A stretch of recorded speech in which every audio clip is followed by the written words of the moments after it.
જય શ્રી કૃષ્ણ.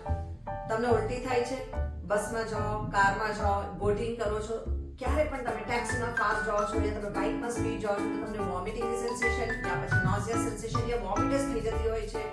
વાત, પિત્ત અને કફ આ ત્રણેયને એક સાથે રોજ સવારે ઉલટાની સાથે બસ આ એક પોઈન્ટ દબાઈ લો, તમને કોઈ વાયુની બીમારી, પિત્ત યા કફની બીમારી નહીં થાય અને આ બધી ડિઝીઝથી બહાર આવી જશો. તમારો રાઈટ હેન્ડ ઓપન કરી દો, પહેલા ઇન્ડેક્સ ફિંગર રાખો, એના નીચે સેન્ટર ફિંગર અને થર્ડ રિંગ ફિંગર. જ્યાં તમારી રિંગ ફિંગર રાખી છે ત્યાં તમારો અંગૂઠો રાખી દો. અહીંયા સેન્ટર ફિંગર અને રિંગ ફિંગરથી સીધા નીચે આવી જજો. પ્રેસ કરજો આ પોઈન્ટને જસ્ટ 30 સેકન્ડ્સ અને શ્વાસ લેતા હોવા આ રીતે કરશો તો તમારું વાત, પિત્ત અને કફ આ ત્રણેય